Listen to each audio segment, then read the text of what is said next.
Hey, my Legion, how y'all doing today? And yes, I am getting a cold. Uh, I want to do a movie review of something called The Disaster Artist. I want to thank Greg, who's from Mr. Happy 0121. He did a live stream earlier today, and he said that this is something I wouldn't even known because I do have Amazon. But he said that Disaster Artist has been added to Amazon Prime. I said that's cool. I gotta watch it, and I finally watched it. And what happened was it's going to be kind of an easy movie to review because there's really no spoilers. Except maybe the very last scene of the movie after the credits. Definitely stay till after the credits. They do the Marvel Universe type thing. Uh, but what happens is there was a movie out in 2000 that came out in 2003 called The Room that was supposed to be, they say, the worst movie ever made. I mean, historically bad. It became a cult classic. Just like the Ed Wood films are. This one's R-rated, lots of nudity and stuff. But Ed Wood did that Orgy of the Dead movie, had lots of nudity, but that was like a thinly veiled plot. They had like a little bit of a plot at the beginning of the movie, and that's pretty much like a girl dancing nude for 5 minutes, and they have another minute or two of movie, then a girl dancing naked for. I mean, that happens for about 80 minutes of the movie. So and that was an R-rated movie too. Uh, But this one, it's a notoriously bad late movie. And then there was a best-selling book made about it called The Disaster Artist. And they finally did a movie about it, dressed by James Franco, who played Tommy Wiseau, a guy who completely thinks out of the box, and a mysterious figure who still, they say to this day, they don't know how old he is, where he got all his money, and where he's from. He just says from New Orleans, and he's like in his, well, I don't know how old he'd be now. Um, and it starts with the guy that ended up being his friend. I keep forgetting the guy's name. I easy to remember Tommy Wiseau. The other guy's name was what's it at? Oh, Greg Sestero. Okay, all played by Dave Franco. Okay, and then James Franco plays Tommy Wiseau. But I mean, Greg Sestero. They show him in an acting class with another guy. And the lady of the class said he's not very good, and all of a sudden you hear this guy say, "Well, let me try it. Let me try it." Tom Wiseau, well, I mean, the guy played with James Franco, comes down and he gives a very unusual, crazy performance. And then that was the end of the movie. And then, well, not the end of the movie, the end of the scene. And you see the Greg come out and he said, "Hey, could you help me with my acting and stuff like that?" And they end up, "Okay, let's do it right now. We'll go." And they went to a restaurant. They acted. They were really loud and obnoxious. Everyone heard them and stuff like that. There he is. And then he convinced them to move down with him to L.A. And they were trying to be an actor and stuff like that. And they said it just wasn't going to happen. And then they didn't have any luck. And then Greg said to Tom, "Why don't we just make our own movie?" And he said, "Okay." So this is pretty much the making of the movie The Room. They happened back in 2003.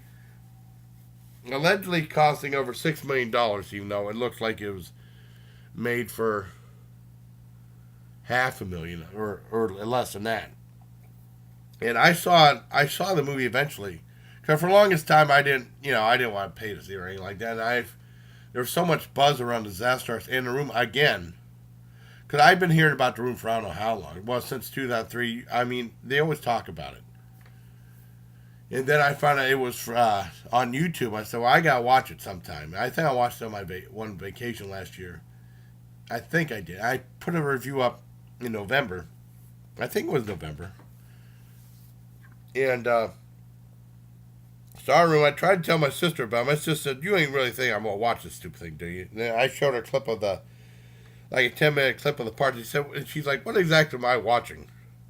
Because she doesn't understand bad cinema, hilariously bad cinema. Because it's unintentionally funny. Because he expected it to be a serious drama, maybe a laugh here or there, but mostly a serious drama.